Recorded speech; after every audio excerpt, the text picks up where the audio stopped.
Good morning and welcome to the San Francisco Interfaith Council online briefing for community and faith partners. In today's program, we shine a light on November 2024 ballot measures California Prop 5, reducing the threshold to pass bond measures, and Regional Measure 4, the $20 billion 9-county affordable housing bond. A special thanks. This San Francisco Interfaith Council online briefing is supported by a grant from the San Francisco Foundation. Thank you. The important and ongoing work of the San Francisco Interfaith Council would not be possible without generous funding from congregations, corporations, faith-based social service agencies, foundations, judicatories, and supporters like you. Help us spread the word. Visit sfinterfaithcouncil.org to learn about SFIC programming and how to become a supporter. Follow SFIC on Facebook and Twitter, and subscribe to our YouTube channel to watch all of our virtual events. A bit of housekeeping. Today's program is being recorded.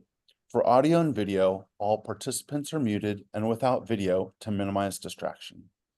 To submit a question or comment, select the chat button at the bottom of your screen and send a message to Q&A. Questions will be forwarded to the host and answered, time permitting. For closed captions, select the live transcript button at the bottom of your screen and click Enable Live Transcription. And at this time, I'd like to hand the floor over to the Executive Director of the San Francisco Interfaith Council, Michael Pappas. Michael, the floor is yours. Thank you, Trey, and good morning to you all.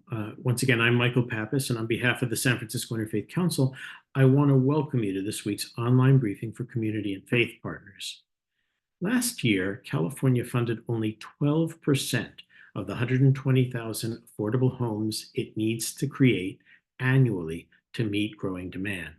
This lack of affordable housing is fueling the state's homeless crisis, hurting its workforce and economy, straining family budgets, and pushing an outward migration of younger generations to seek affordable living elsewhere. This week's online briefing for community and faith partners, hosted by the San Francisco Interfaith Council, will shine a light on 2 November 2024 ballot measures designed to offer opportunities to address California and the Bay Area region's lack of affordable housing. At the state level, Prop 5 empowers local voters to approve bonds with strict accountability and oversight for affordable housing, critical public infrastructure, and emergency response in our communities with a 55% margin. By giving communities increased power to choose how to address their unique needs, Prop 5 shifts decisions about public policy and spending priorities away from state government and into the hands of local voters and taxpayers. In the Bay Area region, Measure 4 is the $20 billion 9-county Bay Area Affordable Housing Bond. If successful, the Regional Affordable Housing Bond will unlock critical funding for the construction of at least 70,000 affordable homes, serving over 500,000 Bay Area residents over the coming decades. As we do at the beginning of each of these briefings, allow me at this time to read our interfaith statement. This is an interfaith community. Whatever our individual belief, it can be freely expressed here with no apologies. If we're invited to offer prayer in this setting, it should be offered according to the tradition with which we identify. If we are invited to speak on a subject from the perspective of our tradition, we are free to do so without fear of offending those who come from another tradition. We come together as people of faith to learn from each other, that we might better understand the multiplicity of faith traditions in our city and in our world. It gives me great pleasure this morning to welcome dear friend and colleague Penny Nixon to offer this morning's reflective moment. Penny is affiliated with the St. James Community Development Corporation. She's co-director of the Peninsula Solidarity Cohort and faith director of the Housing Leadership Council of San Mateo. She is an inspired clergy person who has taken on this unique ministry and important ministry at this critical time. And we welcome you, Penny. Thank you for being with us, and thank you for your important work. Thank you, Michael, and thank you for all the great work that the San Francisco Interfaith Council has done and is doing and will do. Good morning, everybody. To ground us, I'd like to start with a story. There was a famous orchestra director who was listening to a new piece of music, a symphony that he had never heard before. And he was deeply engrossed in the music, experiencing that kind of transcendence that we often do, that eases open the portal of our souls when we listen to music. And suddenly he realized that he was humming the cello line, note by note, perfectly. And as the music continued, he noticed, in fact, that his mind even jumped ahead and that he anticipated what the cello was playing. It started to drive him crazy. He knew he had never heard this piece before, so how could he have known this cello part? For weeks, he racked his brain for an explanation. He went through his files, he talked to colleagues, he researched the composer, but he knew he had never heard this piece before. Weeks later, he was on the phone with his mother, and he began to tell her this story. And then he said, "You used to play the cello, right? Do you know this piece?" She took a deep breath in and calmly said, "The last year of my master's program, I prepared this piece for my final recital. I practiced it for hours a day. That is the year I was pregnant with you." So when he was in the womb, he had heard this piece and it had been indelibly imprinted on his mind and heart, sealed within that nascent memory, available, though, to him at a prompt, at an unexpected nudge. I've been thinking a lot about hope the past 2 weeks, and I found this story to be a powerful metaphor, because I believe that hope is a melody that lives deep in our souls, a human impulse whose power can prove to be unconquerable, a spiritual imperative that has the potential to connect us to the heartbeat of the universe. And in my tradition, the Christian tradition, it is part of the foundational triad: faith, hope, and love. Colleagues, whatever your political or partisan leaning, there is no denying the reality that for many people across the country, in just under 2 weeks, we've seen hope come alive, as if there were breath breathed into those dry bones, a sweeping surge of energy that awakened people out of dread and despair. For me, this is what hope looks like. For me, hope is not optimism, though there's a place for that. Hope is not the saying, "It's all good," because sometimes it's not.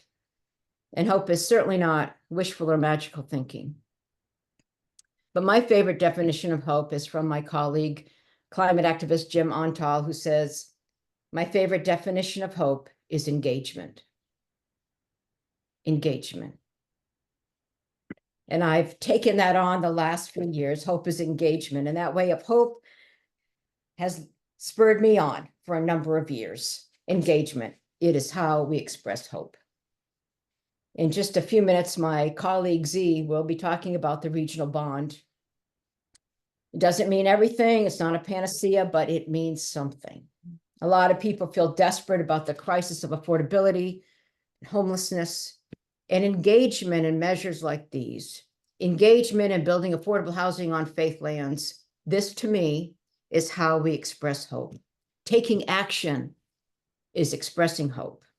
And it is our calling, whatever our tradition, as people of faith. And so in that vein, I leave you with this poem on hope by Lisa Mueller. It hovers in dark corners before the lights are turned on. It shakes sleep from its eyes and drops from mushroom gills. It explodes in the starry heads of dandelion-turned sages. It sticks to the wings of green angels that sail from the top of maples. It is the singular gift we cannot destroy in ourselves, the argument that refutes death, the genius that invents the future, all we know of God. It is the serum which makes us swear not to betray one another. It is in this poem, trying to speak. May it be so. Amen. May it be so. Amen. Thank you so much, Reverend Penny. We are thrilled that you're with us, and I know that you'll be rejoining us at the conclusion to help be a respondent and to help me ask some questions of our featured presenters today. On that note, we welcome Zekan Lee, the Senior Campaign Manager for the nonprofit Housing of Northern California. Z, whose pronouns are he, him, joined the nonprofit housing cohort in 2022 as the Senior Campaign Manager, where he helps to lead the Bay Area regional ballot measure effort for affordable housing. Z was the Director of Campaign Operations for Clifford Moss, leading California election planning, political strategy, public affairs, and strategic communications firm in Oakland. With over a decade of political experience, Z has guided California's state Senate and state assembly, countywide and city council electoral campaigns to victory.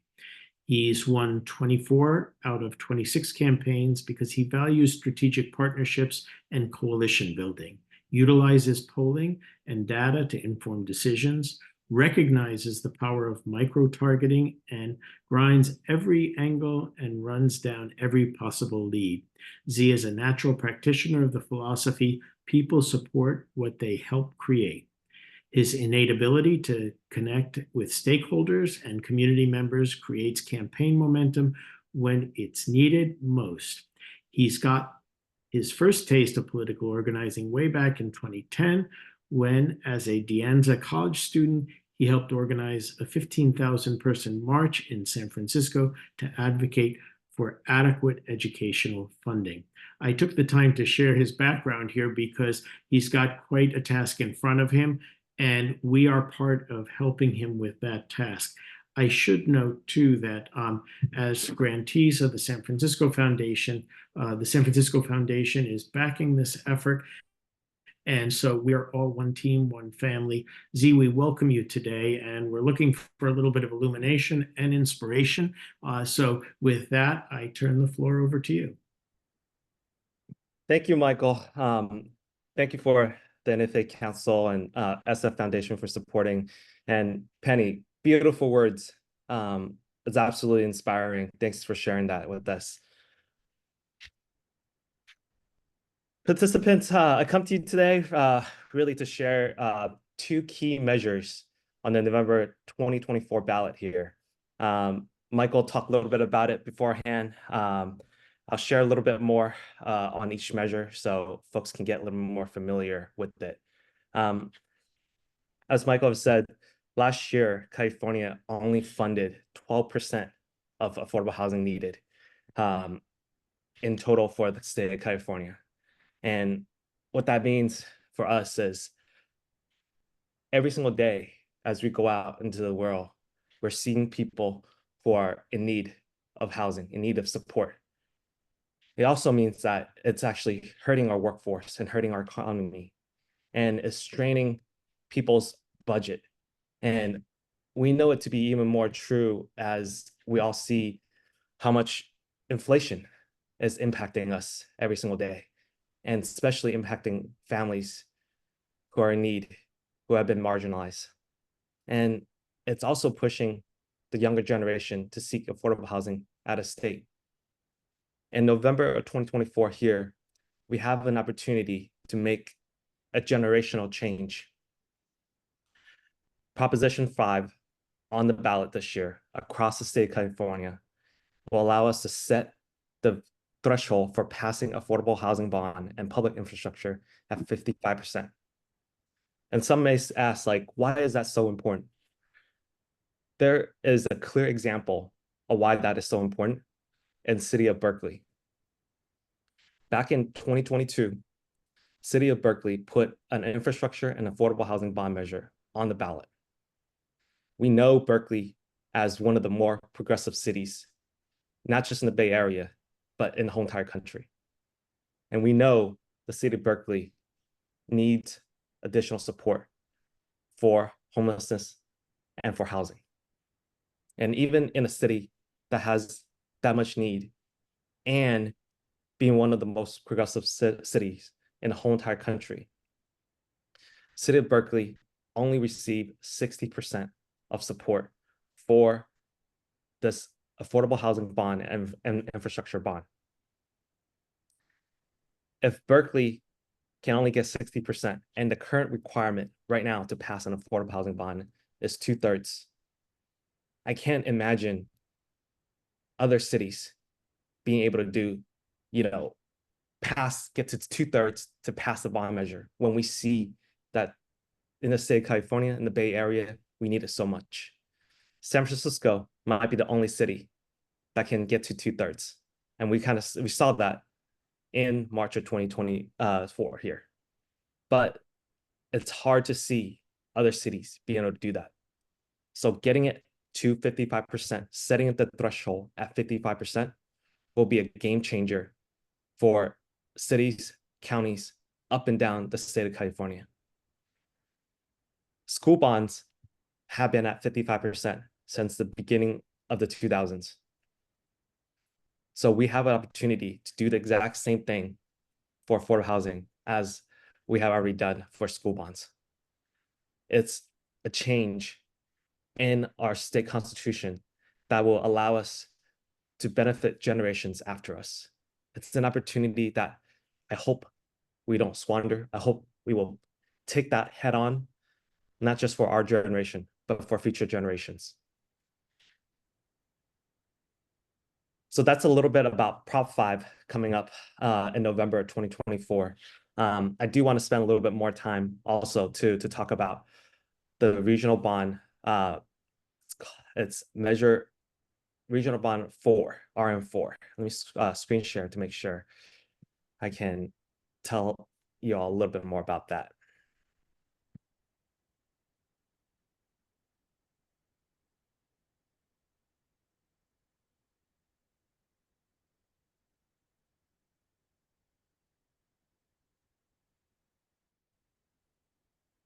Regional Measure 4. This is the bond measure to help us get $20 billion for the 9 counties of the Bay Area for affordable housing. We know in the Bay Area, nearly 45% of renters spend more than 30% of their income on housing, and over 25% spend close to 50% or more on housing. That's a huge strain on people's budget. And right now, over 36,000 residents are actually experiencing homelessness.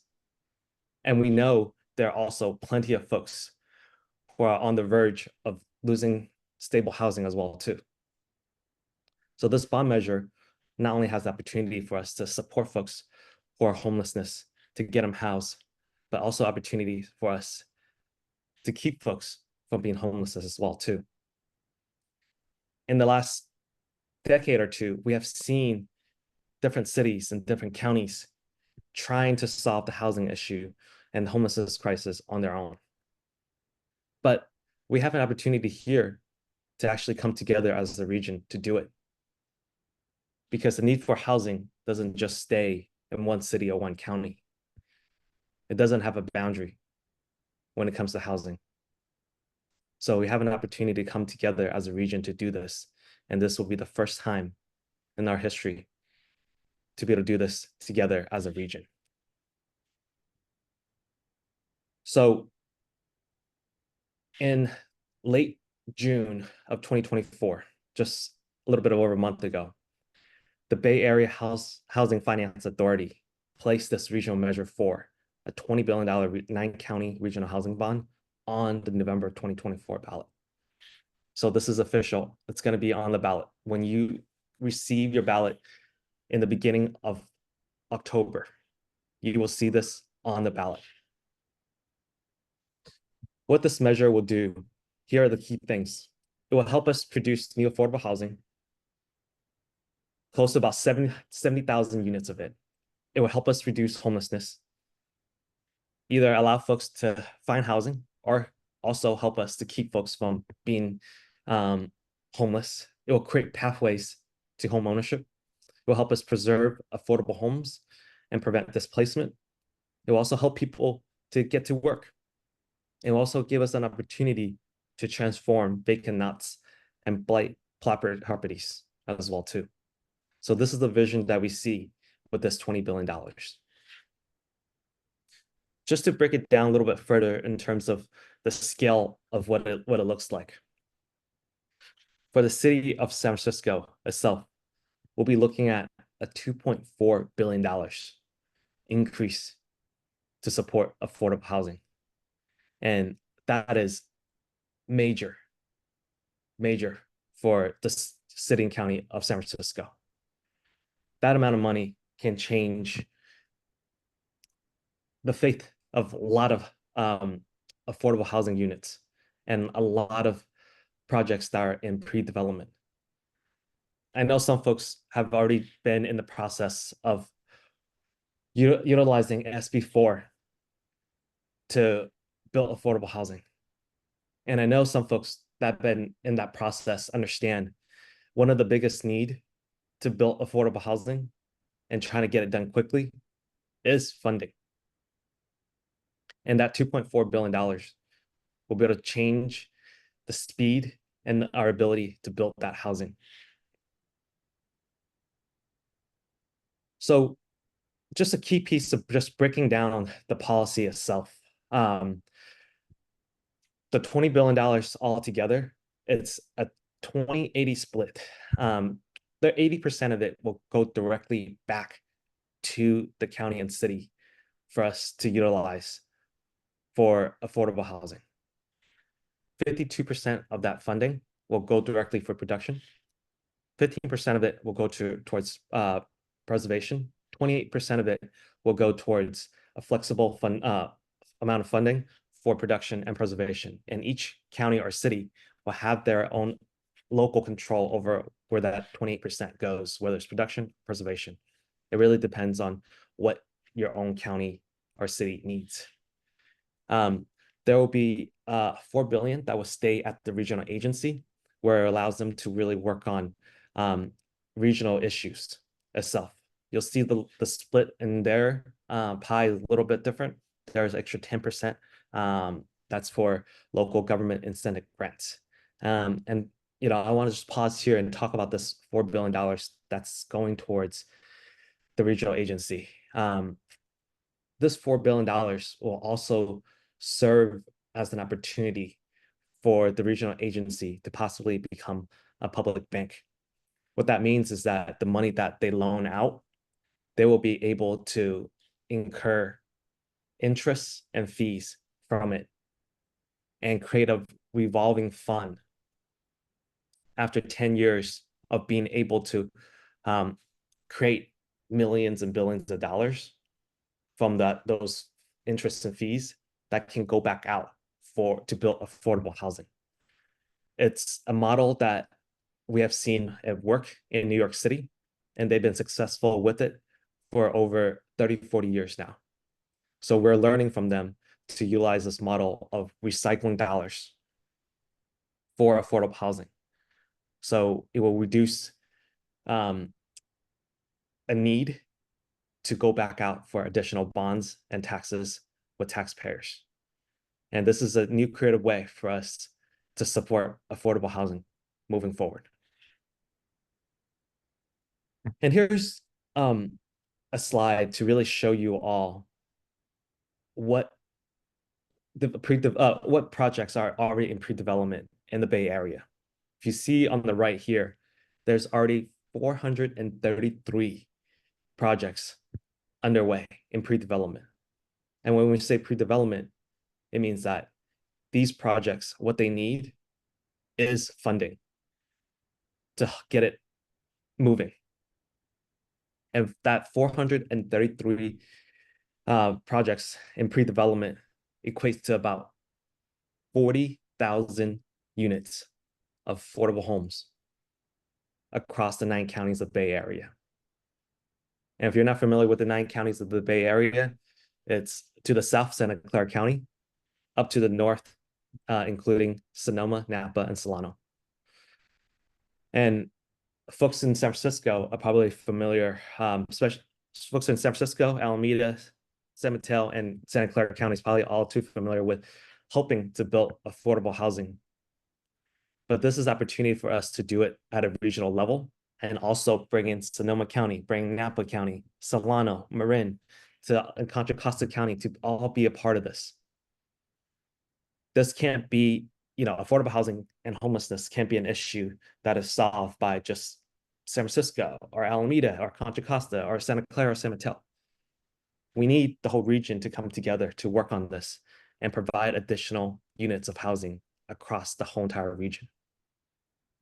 And just to look at the 40,000 plus units that we're looking at, the subsidy we need to support that is $9.7 billion to get there, to move that pipeline. And the additional dollars that this bond will create will help us to speed up future projects as well too. And every single month and every single year that we can speed up on these projects, it means that it's additional money that we're saving, because owning a piece of property and letting it sit there and waiting for the money to come for you to build, it costs a lot. And we're not talking about a few $1,000s. We're talking about hundreds of millions of dollars that we can save that can go to other affordable housing projects as well too. So here's the key impact that I want to keep everybody's mind on. Passing this regional measure 4 in November 2024 here will help us produce and preserve upwards of 70,000 affordable housing units. And over the lifetime of these developments, it can have an impact on 750,000 of low-income households. And it can actually generate approximately 47,000 construction jobs and another 46,800 permanent jobs altogether. And it's not just us putting the $20 billion to work, but also enable the Bay Area to leverage another $30 billion from state and federal and private matching fund as well too. And the last thing I'll say is the reason why we're coming to the faith community is that we really see this as an opportunity to come together to do something special for the state of California and for the Bay Area. In my time and doing organizing and then talking to other faith leaders, I'm not sure we had that opportunity to come together regionally as a faith community to support housing, to support folks who are in need. And I truly feel like the faith community can make a huge, huge difference coming together to really support housing and people who've been marginalized over our time. And the truth be told here, let me stop sharing. The truth be told here, on this regional measure, the last polling that we've seen in this year, we're right at 55%. That's probably the threshold we need to pass this regional bond. We're right at, whether we're gonna pass this regional bond for $20 billion or we're not. And I really feel like the faith community coming together can make a huge, huge impact in whether or not this $20 billion gets there or not.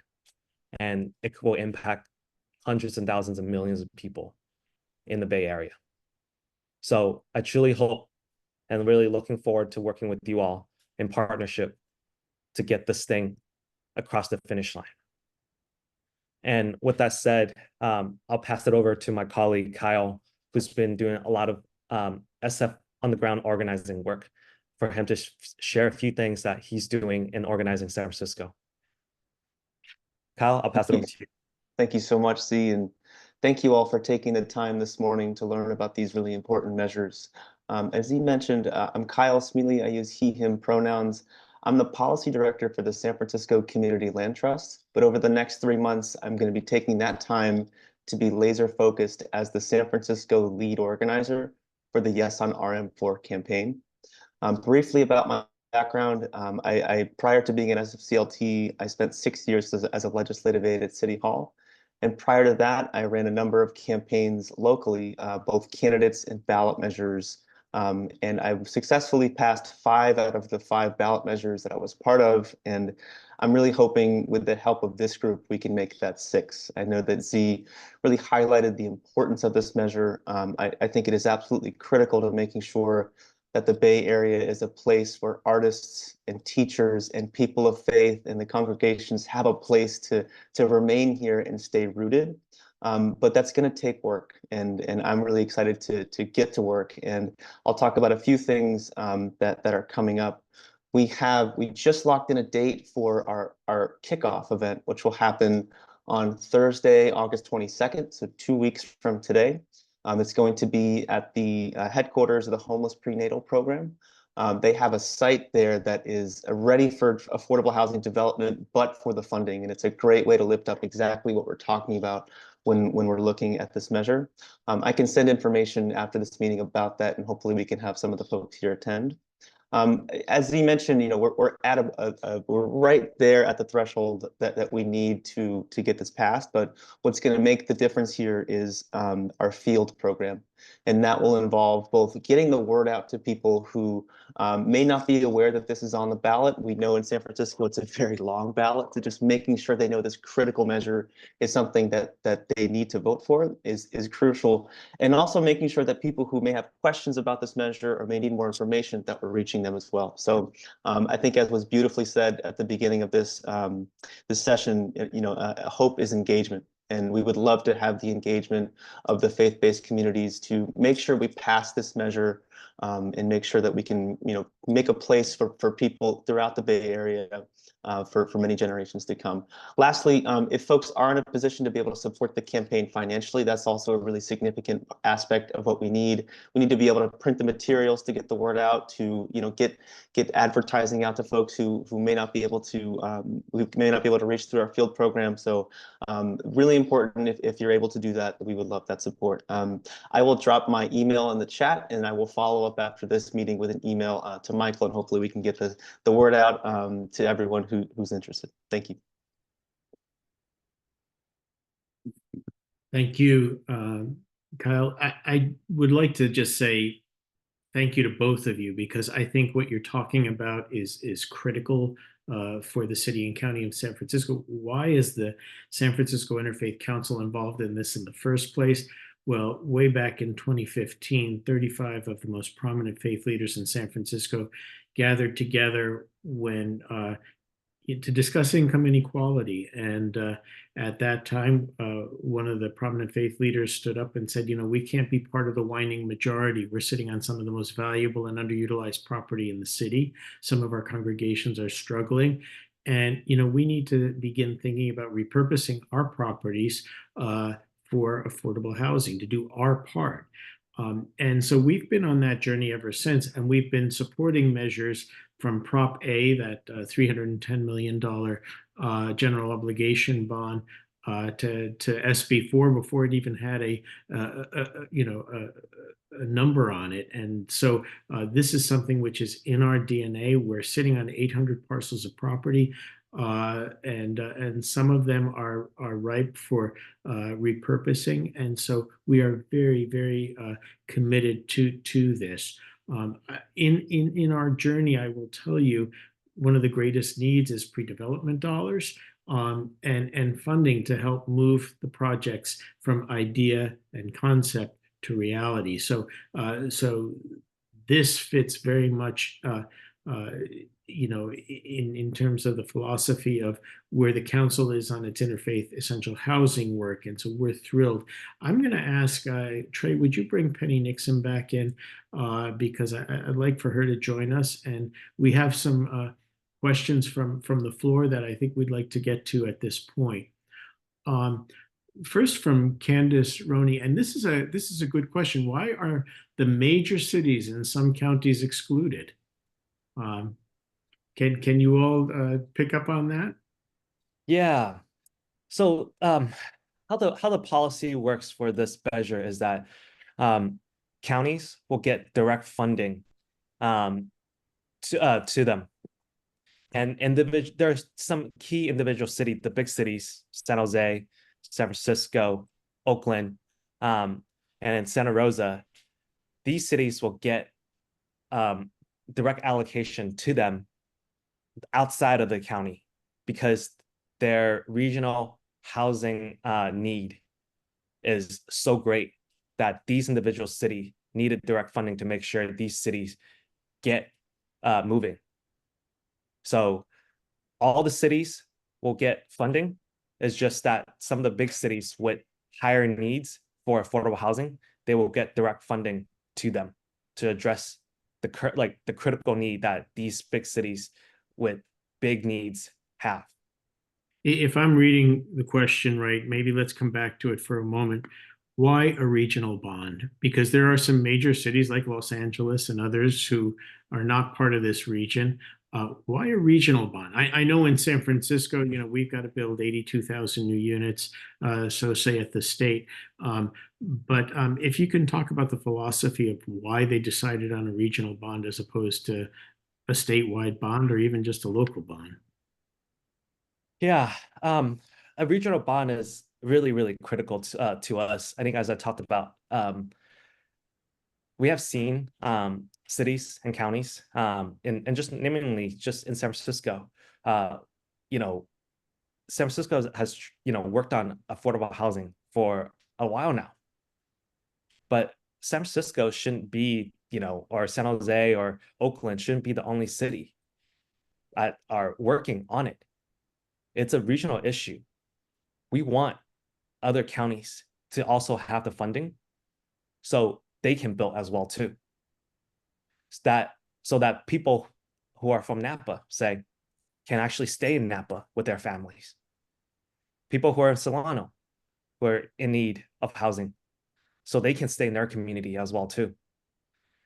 Watching people having to commute multiple hours to get to a job, I don't think that has been fun for, whether it's the individuals who are doing it or their family. And, just being at an affordable housing site just a couple of days ago for a national night out, it was just so clear to me as I'm talking to people about this bond.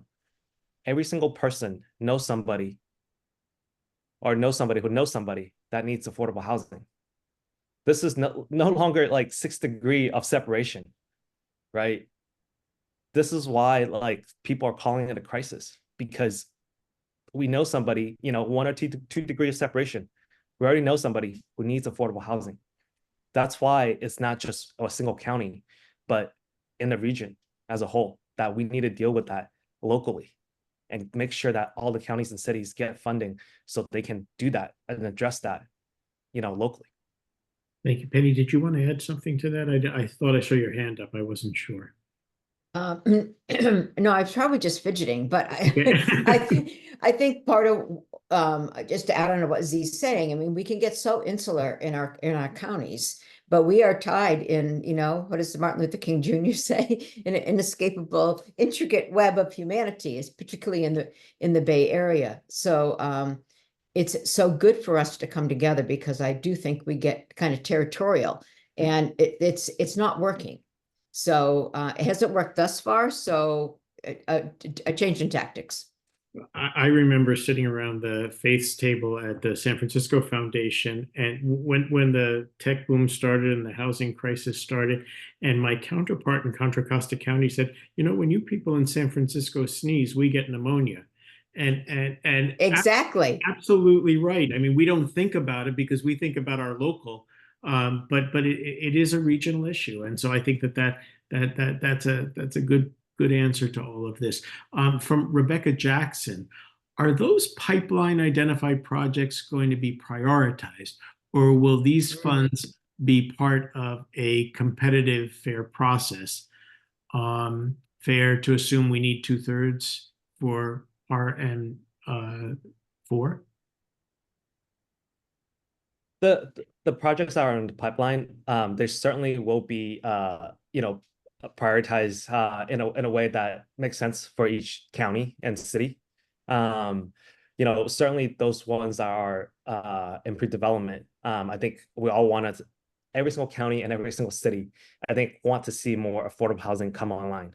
So, within each county, which city, they will have a plan. an expenditure plan that they would develop if these funding actually get passed November 2024. So folks are starting to really take a look at that expenditure plan, and all these pre-developments in the pipeline will be in consideration to move quickly. Excellent. And can I add something, Michael? Thank you. Listen, you or Kyle, if you have anything to say, we're not a shy crowd here, so please feel Great. free to chime in. Go ahead. Well, in terms of county expenditures, with a lot of counties are already working on it already, right, Z? Yeah. It's super important for faith leaders to be at those tables. And should really advocate for like the SB4 projects and faith land projects, so that, in fact, in San Mateo County, we're asking for some carve-outs for those projects, especially for the smaller sites that, they're not available for tax credits. So I really encourage you to work with elected officials and county folks to be at the table for the decisions around how this money gets spent. Question, because the second half of this question, I think, is an important one. Is it fair to assume we need 2/3 for RM4 to pass? I think the hope is that Prop 5 will pass to set the threshold at 55%, and that will make it that much easier for us to pass RM4. Right, but what's the threshold to get Prop 5 passed?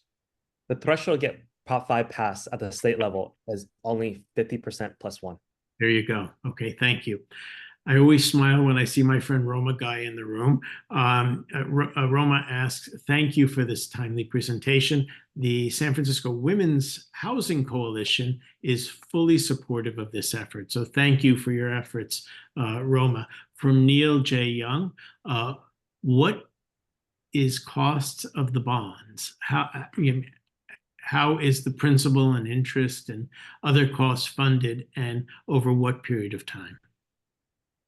Yeah, so for this affordable housing bond, it's going to be $19 for each property per $100,000 of assessed value, and assessed value is lower than the market rate, so it's a little different, just to make sure everybody can understand that.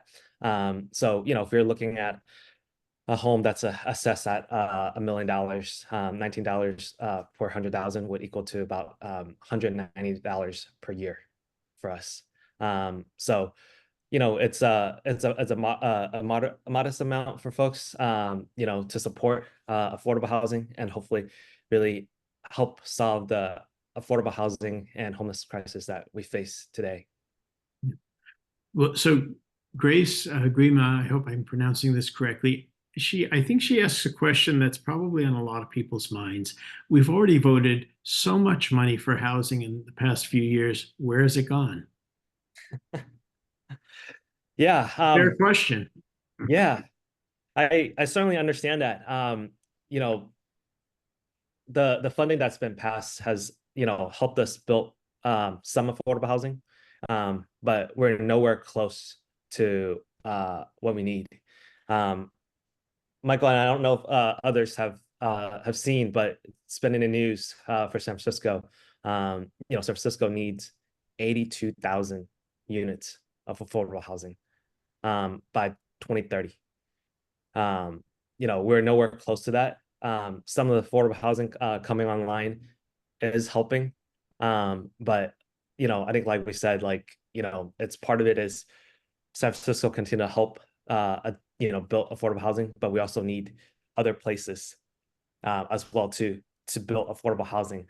So not everyone's coming to San Francisco, and everybody's doing their fair share in solving this affordable housing crisis and homeless crisis as well too. I will say, we've been at this since 2015, 2016, but it wasn't until that mandate by the state for the 82,000 units that I saw a unique seriousness at City Hall. And, I see my friend Julian Banyalis on on the line here today. He has been such a great co-worker over the planning department, as has Rich Hillis and so many others. And we are committed to doing our part in the faith community. And part of our part is getting this thing passed, because I know that one of the big stumbling blocks is funding. And so if this is going to help move the needle, we're on board. A question, we know about bureaucracy in government. Say this passes. I mean, in the best case scenario, okay, how quickly will we be able to access the money? Yeah, talking to the folks who are on the ground, I think people really believe that towards possibly the middle of 2025, we will be able to start to be able to access the funding. But if this gets passed in November of 2024, what we will also see is local governments understanding that the money is coming. They will also increase their speed and focus as well too in moving projects and pipelines, just because they know the money is coming. So while the money might still take, after it passes another 7 months or so to start to flow, I think the planning side of it will also increase in speed and increase focus. You hear that, Julian? There we go. Kyle is smiling. Just a question, nobody wants to do anything alone. Are there other key organizations that have endorsed this already? Yeah, I think the one that personally I look to a lot is actually the League of Women Voters. The League of Women Voters have signed on the ballot argument already in support. And another organization I think a lot of folks are probably familiar with is Habitat for Humanity has also signed on in support. And I know in San Francisco, both the Democratic Party as well as the county supervisors have passed a resolution. I think about like about 6 months ago, passed a resolution in support of making sure this bond is on the ballot. So there are some, really, really key players who are involved in this already. And about a month and a half ago, key mayors in the Bay Area have also come in support of it. They hosted a press conference that included Mayor San Francisco, Mayor Berkeley, and Mayor San Jose all coming together in support of this bond. So we have a lot of heavy hitters in support already. In the organizing that we have done the last 2 years in preparation for this moment, over 170 elected officials across the Bay Area have come on board and support, and we will be getting a whole lot more in the next month or two here as well too. And if I could just build off that, Z, I think what's so very encouraging about this measure is that oftentimes in San Francisco there's sort of camps or factions. What we're seeing is across the board. We have supervisors of all stripes. We have our mayor on board for this. This is not a progressive, a moderate, conservative. Everyone recognizes what we need in the Bay Area is funding for affordable housing. And so, we have a great range of supporters. As Z said, we're building that. But what we're getting is really positive feedback, and that's encouraging to meet the vote threshold that we need to do. Thank you. I remember taking a statement to Archbishop Niederauer of blessed memory, and he looked at it. He said, "Michael, being against this is like being against air," and that's what this sounds like. I have to be deferential to my board member, Tessa Rural Callejo, formerly of the San Francisco Foundation. Can Penny and Kyle speak more to the ways faith communities can engage on their own or in coalition? Sure. We're trying to organize in each county key faith leaders, which is why we've been in touch with Michael, and he graciously made this happen today. And I was just thinking it would be great for those of you on the call to get together or to reach out to your adjudicatories and get endorsements at at, the regional levels. So like, for instance, I'm part of the United Church of Christ, and our conference, our regional conference, has endorsed this measure. So that gives, faith communities an extra push. And so that would be great. We definitely need people. I mean, Z can also talk to this. We need people to, coming up, I think, Z, maybe you can reinforce this at the end, but on October 19th and 20th, we're trying to really promote a faith and housing weekend where congregations all over the 9 counties will be talking about housing. They'll have access to materials for their congregation. So a lot of knowledge. Obviously, we never tell people how to vote, but we educate, and also talk about how this is linked to our own faith traditions and our own faith values. And so I'm sure Z and Kyle have other ways, but we really need key people in each county, key influencers in faith communities, to step forward to help get the word out. Kyle, in San Francisco, 800 communities of faith and religious institutions. Absolutely. Yeah. And I think that Reverend Nixon put it really well. I think we need to bring folks together within the counties who are leaders who really want to move this forward to help sort of work through what are the best ways to have our congregations engage in this measure. I will say we were part of the empty homes tax in 2022, where we worked with faith communities. It was really critical to passing that measure. We'd love to replicate, sort of what we were able to do there, get information to people through faith-based communities. I would love to have a sort of weekend, as the Reverend said, around having it really focused on faith communities to go out and spread the word. I'd also would love to create, if there's interest here, perhaps a standing meeting with faith communities in San Francisco to just continue to iterate how we can best get the word out.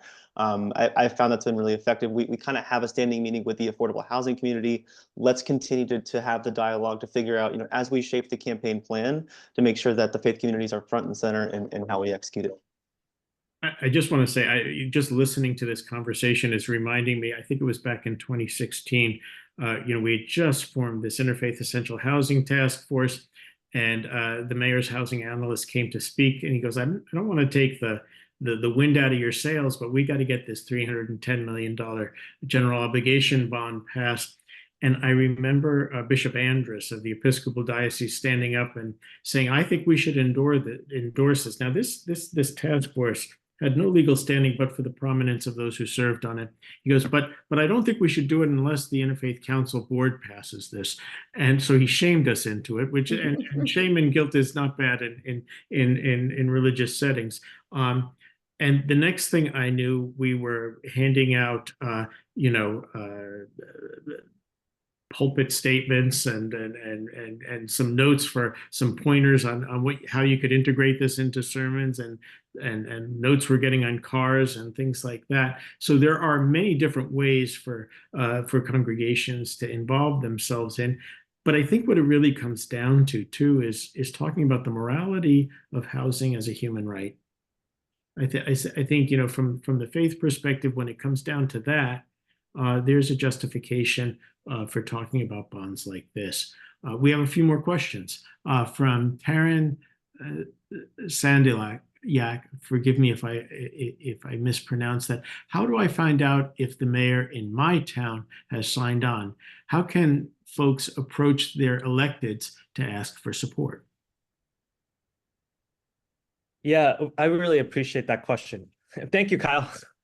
You got it. So the website right there that Kyle's put in the chat, that's the list of our endorsements that we have currently. I know we might be, behind on, a day or two in terms of, updating the whole entire list, but you can go to that website and see who has endorsed. And if there's, somebody,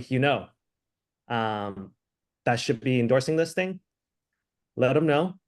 Right on the homepage of the website as well too is a really quick way to endorse. It literally takes about 10 to 15 seconds for you to put your name, your affiliation, your title on there. Doesn't take that long. So please do that. This is a community effort, and we deeply encourage you to help us in this process. Thank you. Kyle sends his apologies. He had a 9:15 meeting, and I think it's beyond 9:15 at this point. We're going to go till 9:30. I just wanted to note here from Julian Banyalis, who I've been referencing. He makes a comment: should this pass, we don't say should this, when this passes, I would suggest immediate outreach to local funding agencies to facilitate and streamline the outlay process. In San Francisco, this would be most likely the Mayor's Office of Housing and Community Development. So that's a good thing to know. Are there other counties involved in the outreach?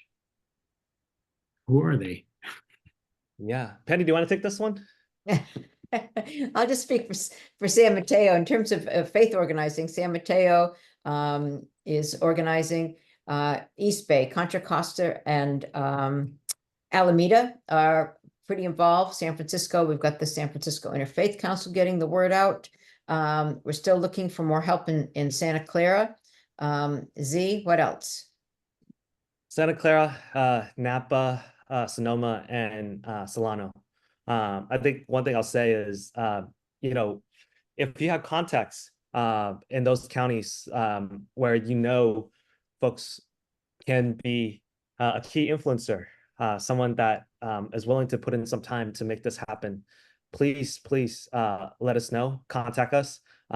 We'll be more than happy to connect with folks and get them more involved in their county, because we need everybody.